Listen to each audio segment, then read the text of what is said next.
Welcome, ladies and gentlemen. Thank you so much for your great support always. I'm so grateful for your continued support to this channel. Thank you so much, ladies and gentlemen. You will not believe that Raila is now telling members of parliament, go and ensure that any member of parliament may serve 2 terms.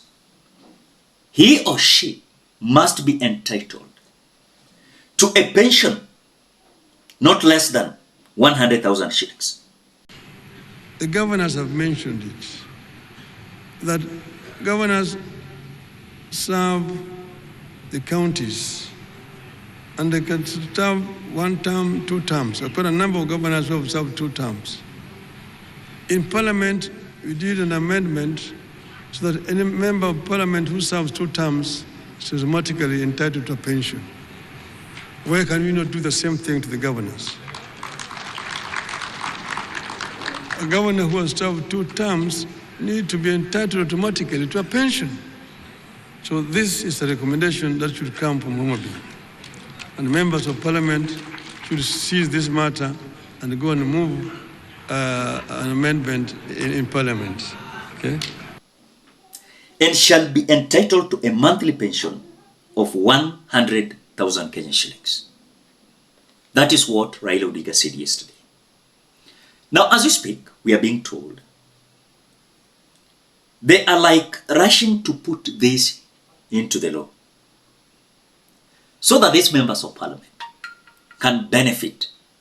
The question I'm asking, at the moment these members of parliament are going to be entitled to this money, and you see the privileges these members of parliament usually get, immediately they are being sworn in the office.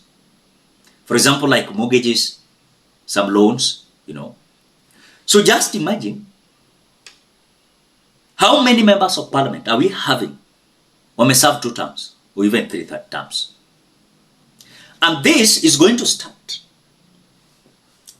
I can even give you an example of the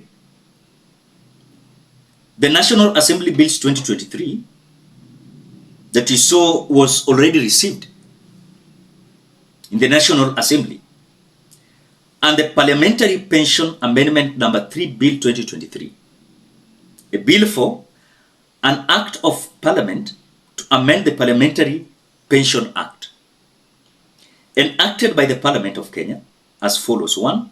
This Act may be cited as the Parliamentary Pension Amendment Number 3 Act 2023. Number 2. The Parliamentary Pension Act is amended in, of course, Section 8 by inserting the following new subsection immediately after subsection 2.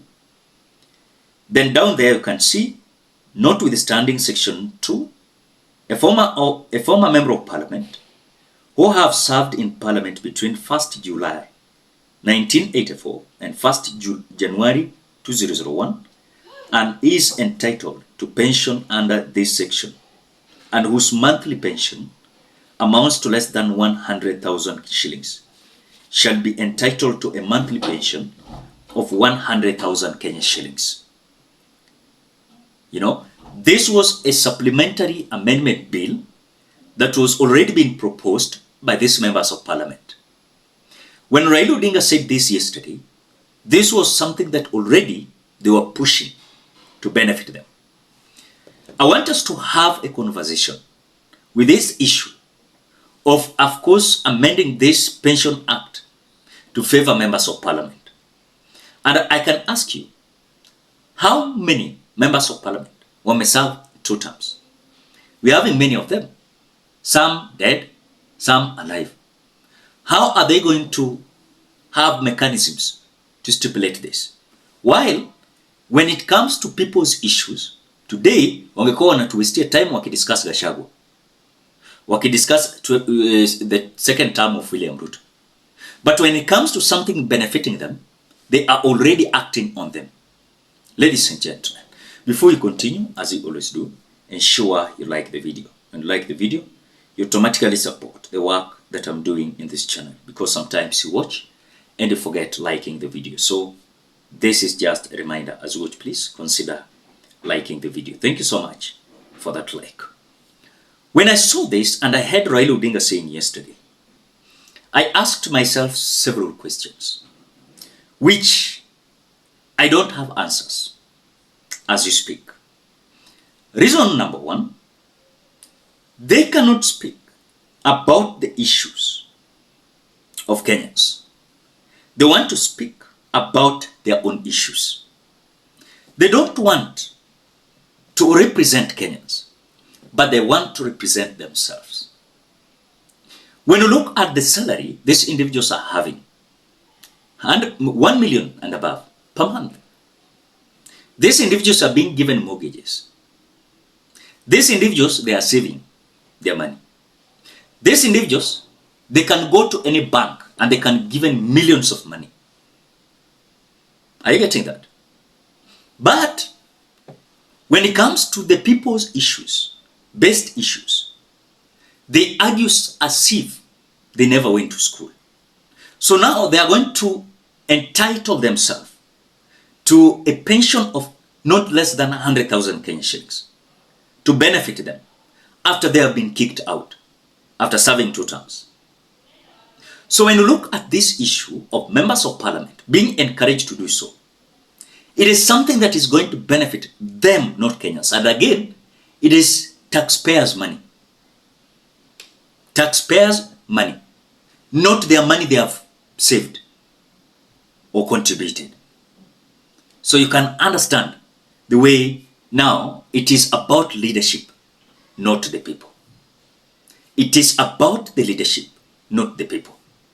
And that is why I've always opined in this channel. As you look at this case widely, you will see that these individuals are ready to serve themselves, but not you. Are you getting that? So just imagine we are going to have governors who are going to have pension. We are going to have MPs who are going to have pension.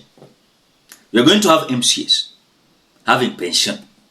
Women rep having pension. Senators having pension. We have been overrepresented. Myself here, I'm being represented by MCA, one person.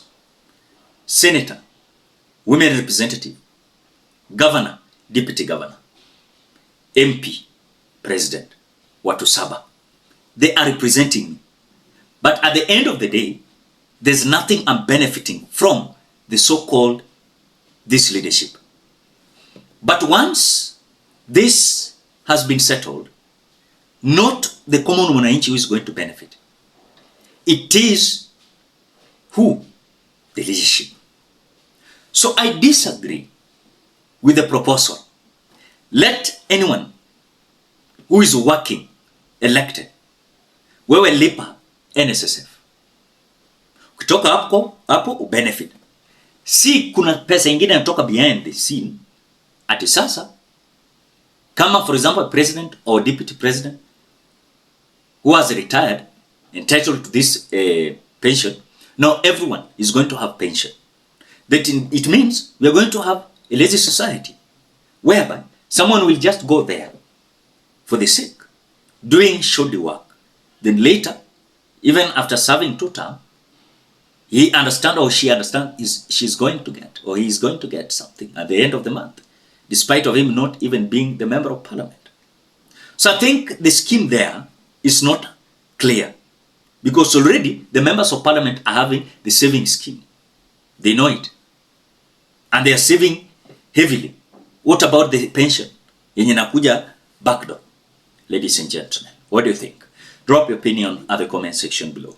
Otherwise, thank you so much. Because of your support, please consider subscribing, liking, commenting, and sharing this video. Till we meet in another video.